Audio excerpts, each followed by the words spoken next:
Okay, let's dive in. Today, we're really unpacking some practical ways to apply, some pretty foundational ideas in motivation, That's right. We're digging into Norman Vincent Peale's classic, The Power of Positive Thinking. but with a twist. We're looking at it through the lens of a more modern motivational transcript we found. Yeah, exactly. This source material kind of translates Peale's big ideas into really sharp, actionable things you can do daily.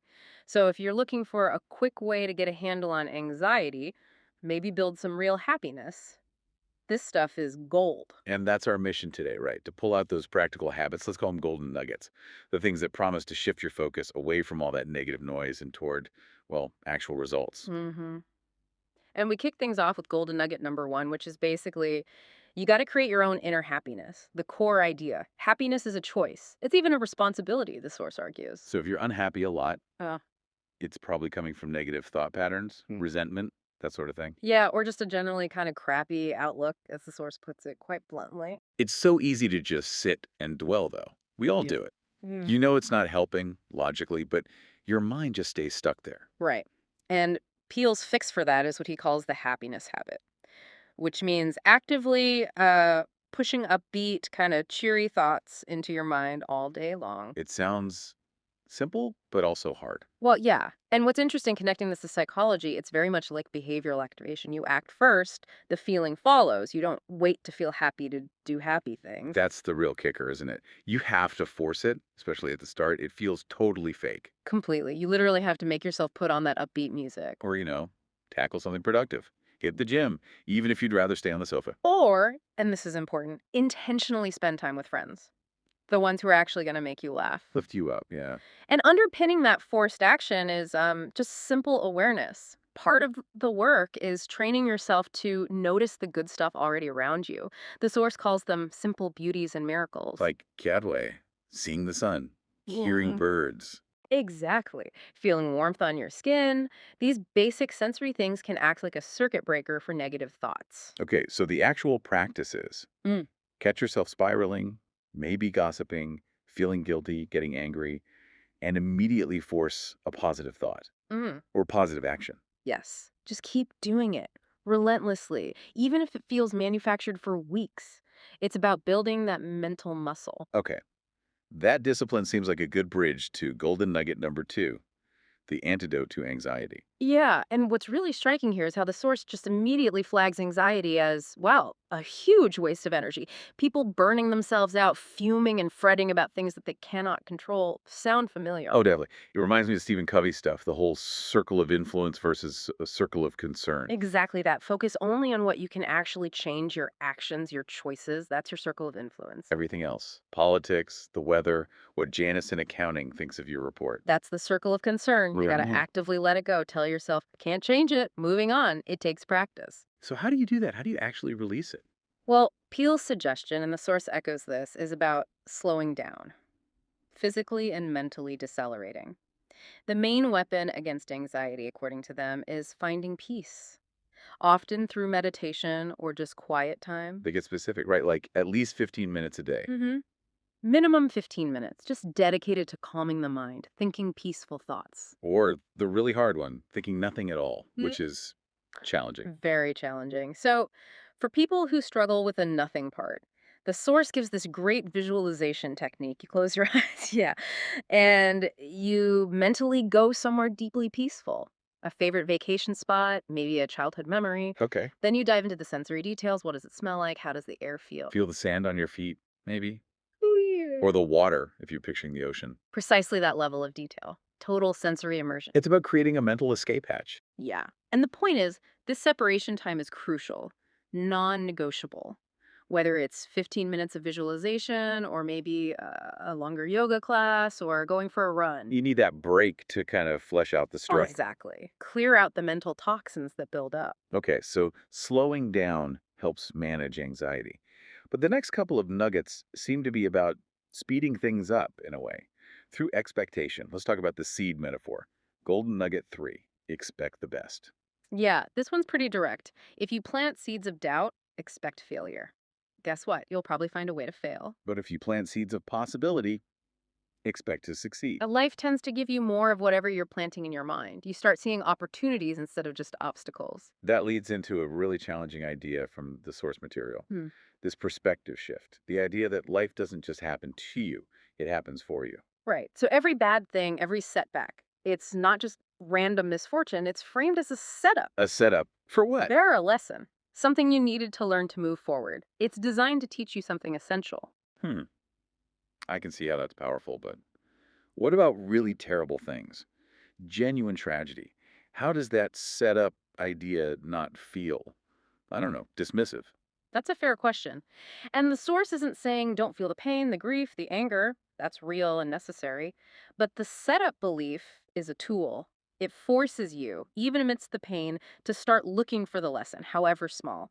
And crucially, it pushes you to immediately start thinking about the future, planning forward, rather than letting the tragedy become your whole story. So it's about preventing the negative event from defining your entire outlook indefinitely. Exactly. It's a mental framework to maintain momentum, and it's vital, especially when you consider the alternative, which is chronic worry. That's nugget four. And the source is really strong on this. Worry isn't just unpleasant. No, it's dangerous. Doctors, psychologists, they agree. Chronic worry, it actually shortens your life. It physically damages your body. That's sobering. It makes it feel much more urgent than just stop worrying, be happy. It is urgent. It's presented as a genuine biological hazard. Accelerates aging, stress related diseases, all that stuff. Which explains the strategy they offer, Yeah. worry replacement.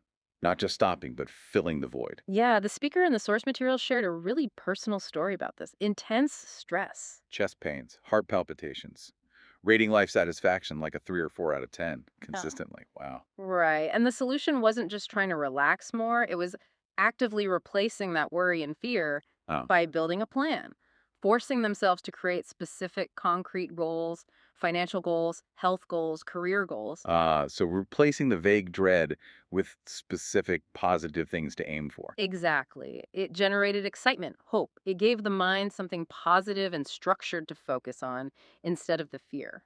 So the antidote to that kind of deep worry isn't just chilling out, it's proactive planning. Seems so. Which leads us perfectly into golden nugget number five, this structured 10-point system for actually solving problems. This sounds like the practical engine for making those goals happen.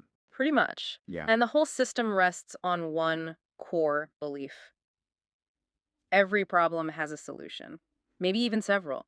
You have to believe that for the process to work. Okay, so what are the key mindsets for this system? First, stay calm. Serenity is key. Don't get angry at the problem. And don't force an answer by some random deadline, right? Yeah. Like, I need the solution by Saturday at noon. Exactly. That just adds pressure. You need to trust the timing, allow the answer to surface. Remember, life happens for you sometimes. Okay, makes sense. What are the practical steps? Step one, gather the facts, all the relevant info.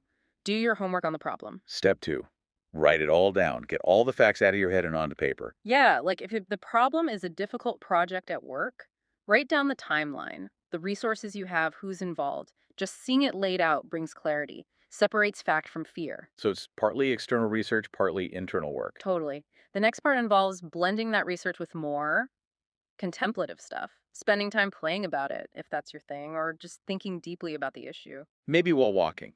The source mentions walking in nature Yeah, that comes up.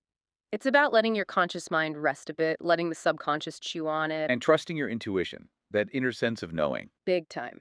The text really emphasizes relying on your inner gifts, your insight, listening to that quiet voice that often knows what you should be doing.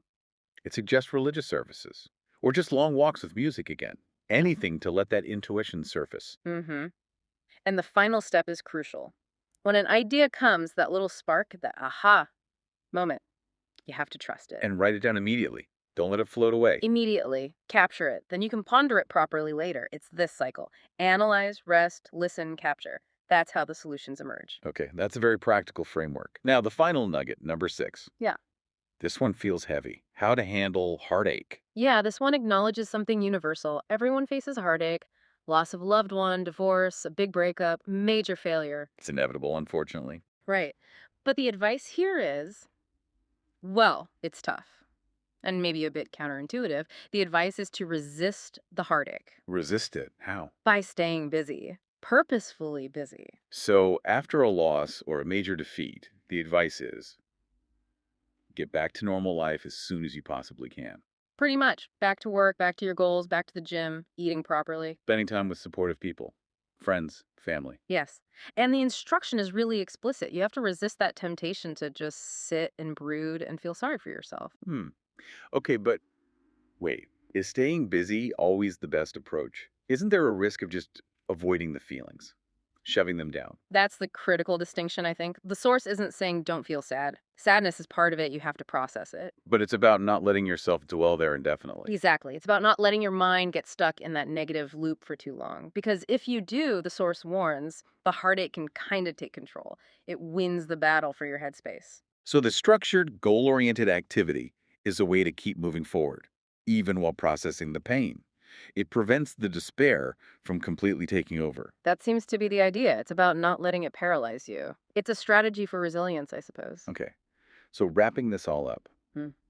what's the big picture here? Well, this deep dive really shows that positivity, at least in this framework, isn't just some vague, fuzzy feeling.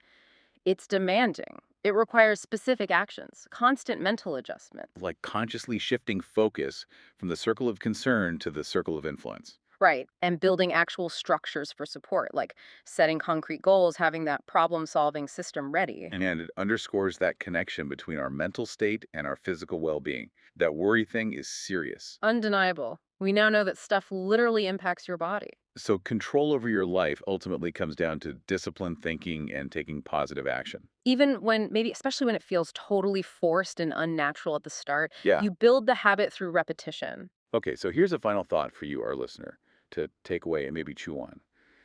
If our expectations really do shape our results, and if chronic worry genuinely does shorten life, what's one single negative expectation you hold?